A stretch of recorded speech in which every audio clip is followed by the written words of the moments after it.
Okay, anong tamang sagot? Next slide. Very good. Bakit nyo kailangan mag-skin to skin?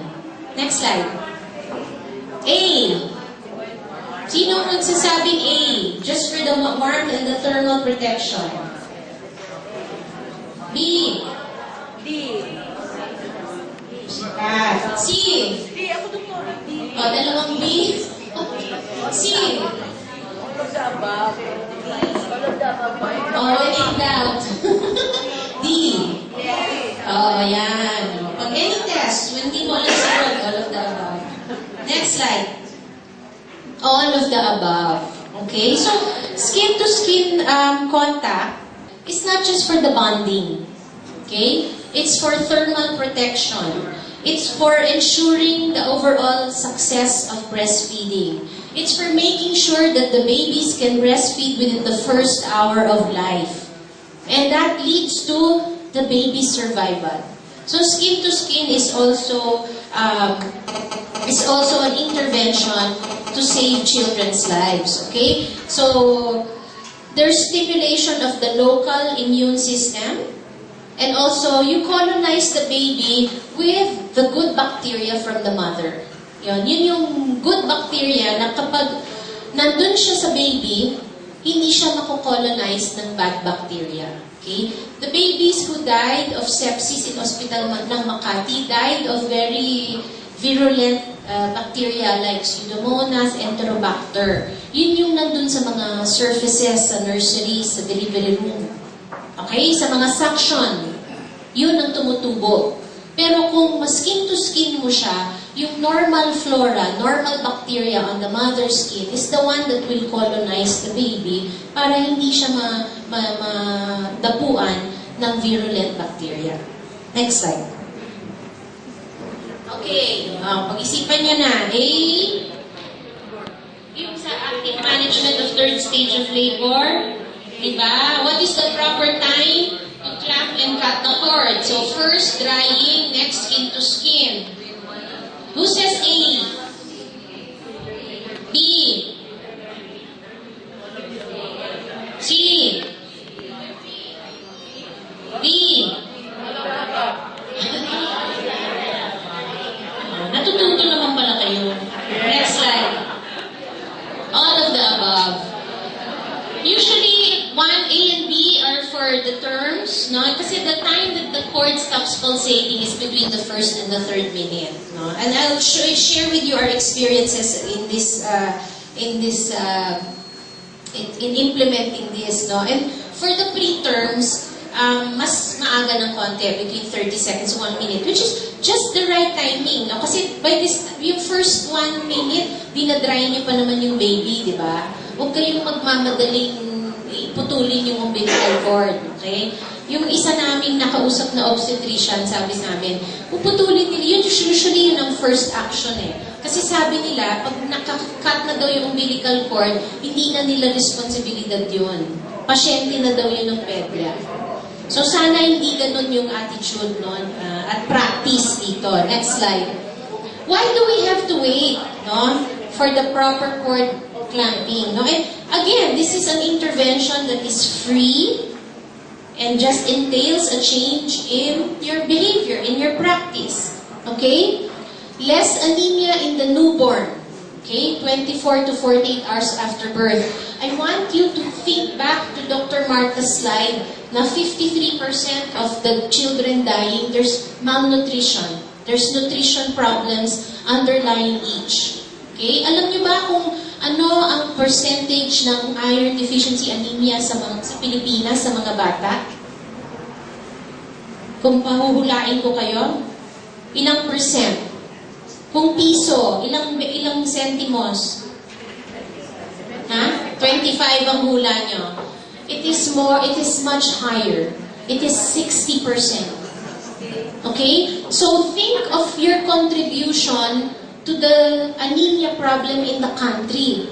Maghintay muna kayo ng 1 minute kasi habang may pulsations pa ang cord, nagbabaon. Yan ang pabaon na hemoglobin and iron stores from the mother, from the placenta to the baby. So you have to let the baon get through. So just wait for 1 minute. Kaya importante may kino-call out yung time of birth para conscious ka na 1 minute yon. Okay? Even in preterms, they're protected against anemia, and the number there is 0.49. That's 50% na lang ang risk of anemia. Okay? And there's fewer bleeding inside the brain among the prematures. Okay? And there are several mechanisms for that. We'll not go into that. And it seems that even if you postpone clamping and cutting the cord, it does not contribute to higher incidence of postpartum hemorrhage in the mother. So walang risk sa mother and a lot of benefits for the newborn, whether premature siya o term baby. Okay? Next. Pinapaliguan ka agad ang baby. Does cleaning the baby protect him or her? Who says true? Oh, that's next. Tama. Okay. Early washing, as we mentioned, can lead to hypothermia. Pinag-usapan na natin yon. Okay? 25 degrees. Off ang aircon. Kaya dapat mas mabilis ang second stage of labor. Okay? It also protects against infection. We talked about the mother's good bacteria, diba? Colonizing the baby. But the other thing also is the vernix. Vernix, the white material, parang cheesy material, is actually has bacteriostatic properties. I don't have the reference here, but when they try to grow it in a lab, when they try to grow bacteria in vernix, walang tumutubo. So somehow it has antibac properties. Okay? So don't wash off the vernix and don't bathe the child. Okay? Next, mapunta na tayo sa breastfeeding initiation. Okay? It's well documented among Filipino mothers na the reason why hindi daw sila magbe-breastfeed is kulang sa gatas. O walang gatas. Okay? Sasabihin nila parang gutom pa yung baby. No? So, si Lolang atribida, or God forbid it has happened, the doctor or the nurse or the midwife will be the one to give formula. Okay? But how much formula does a baby, how much milk does a baby, a newborn, how much milk does a newborn need? Alam niyo ba? Ha? 30 ml? 30 centimeters? Liquid. So, i-estimate na lang po natin. Ano ang estimate nyo na lalamanin ng tiyan ng bagong panganak? Ito, yung ano yan, chico.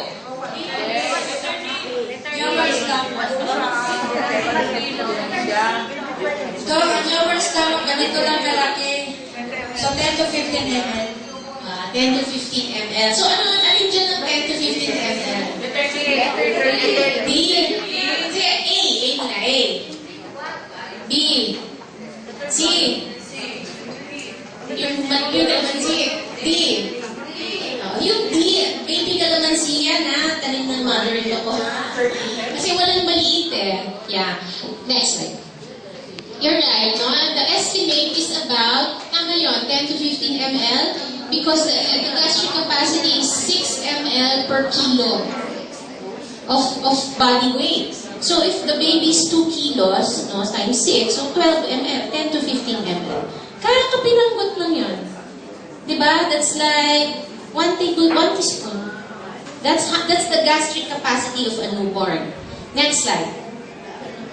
Ito. What time? Paglabas ng baby, yung breastfeeding initiation within the first hour. Bakit first hour? When is the baby ready to feed? A. Sinong A? Isa? Dalawa? B. C.